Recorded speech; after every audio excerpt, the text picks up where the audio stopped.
ওয়ালাইকুম আসসালাম ওরহমতুল্লাহ বরকাত। জিলহজ মাসের প্রথম 10 দিনের কি কোনো খাস আমল আছে?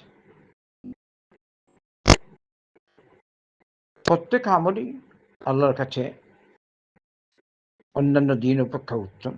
যেভাবে নবী করিম সাল্লাল্লাহু আলাইহি ওয়াসাল্লাম বলেছেন, সব কোটি দিনের মধ্যে সবচেয়ে প্রিয়, আল্লাহর কাছে সবচেয়ে বেশি প্রিয় নেক আমল হচ্ছে এই 10 দিনের।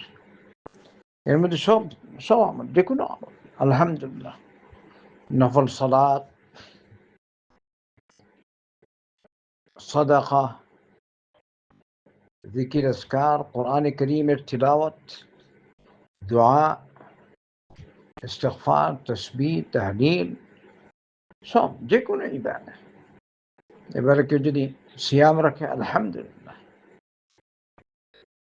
নফল সিয়াম আলহামদুলিল্লাহ, নফল সাদাকা আলহামদুলিল্লাহ, যে কোনো ভালো কাজ করলেন, কুল্লু মারুফ সাদাকা। আল্লাহ রাসূল সাল্লাল্লাহু আলাইহি ওয়াসাল্লাম বলেছেন, প্রত্যেক ভালো কাজই সাদাকা। অন্য রিওয়ায়াতে এসেছে আল্লাহ রাসূল সাল্লাল্লাহু আলাইহি ওয়াসাল্লাম বলেছেন, আল কালিমাতু তাইয়্যিবাহ সাদাকা, ভালো কথা সাদাকা। যে কোনো আমল আপনি করেন আলহামদুলিল্লাহ। আর এই 10 দিনের মধ্যে একদিন হচ্ছে কোরবানির দিন। আল্লাহ যাদেরকে তৌফিক দিয়েছেন তারা কোরবানি দিবেন, সব এর মধ্যে শামিল, সব এর মধ্যে শামিল। তাকবীর, এমনি বিশেষ করে তাকবীর। আব্দুল্লাহ বিন নাম আবু হুরায়রা রাদিয়াল্লাহু আনহু এবং আব্দুল্লাহ বিন উমর রাদিয়াল্লাহু আনহুমা এই 10 দিনে বেশি বেশি করে তাকবীর পাঠ করতেন। বাজারে যেতেন, ইয়াখরুজান ইলা সুক ফায়ুকাব্বিরানি ফায়ুকাব্বিরুন নাস বিতাকবীরিহিমা। তারা বাজারে যেতেন, ওখানে গিয়ে জুড়ে জুড়ে তাকবীর বলতেন, তো মানুষেরও তাকবীর বলতো, তাদের সাথে তাকবীর বলতো, তাদের তাকবীর শুনে তারাও। এমনকি তাকবীরের আওয়াজ ধরা বাজার মুখরিত হয়ে উঠত। তো সাধ্যানুযায়ী বান্দা তাকবীর পাঠ করবে বেশি করে। আল্লাহু আকবার, আল্লাহু আকবার, লা ইলাহা ইল্লাল্লাহ, আল্লাহু আকবার, আল্লাহু আকবার, ওয়ালিল্লাহিল হামদ। বেশি বেশি করে তাকবীর পাঠ করুন আলহামদুলিল্লাহ। আর নারীরা আস্তে আস্তে আস্তে আস্তে তাকবীর বলবেন, পুরুষেরা জোরে বলবেন। এটাই সুন্নাহ। মসজিদে যান, বাজারে যান, রাস্তায়, তৌফিক অনুযায়ী। আল্লাহ সকলকে তৌফিক দিন। ভারতে আরাফা রোজা কবে পড়ছে? হয়তো মানে আপনাদের পশ্চিমবঙ্গ আর বাংলাদেশ তো প্রায় একসাথেই হয়। রোজা আর ঈদ, মানে ঈদের সৌদির একদিন পর।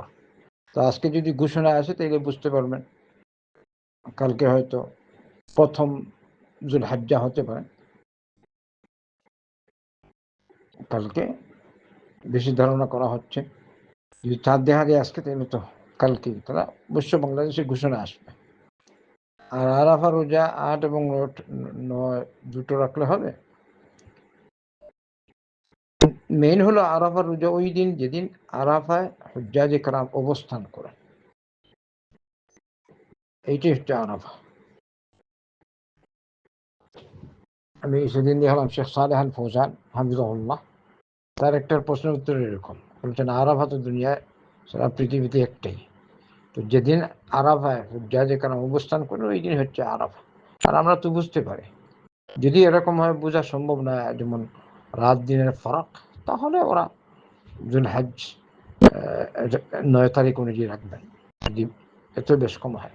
না আমাদের আপনাদের মাত্র 3 ঘন্টার ফারাক, আমি বুঝতে পারি আজকে আরাফার দিন হবে। আরাফার দিন এইবার 26 তারিখ হবে, এই মাসের 26 তারিখ। আর সৌদি আরব 27 তারিখ হবে ঈদুল আজহা। যেরকম কালকে আমার একটা বয়স আপনি শুনেছেন বা আপনারা শুনেছেন। বারাকাল্লাহু ফিক। এবারে কথা হচ্ছে দুটো রাখবেন, কেউ যদি রাখে ও নফল হিসেবে, কিন্তু মেইন আরাফার দিন হচ্ছে যেদিন হুজ্জাজে কেরাম আরাফায় অবস্থান করেন। বারাকাল্লাহু ফিক।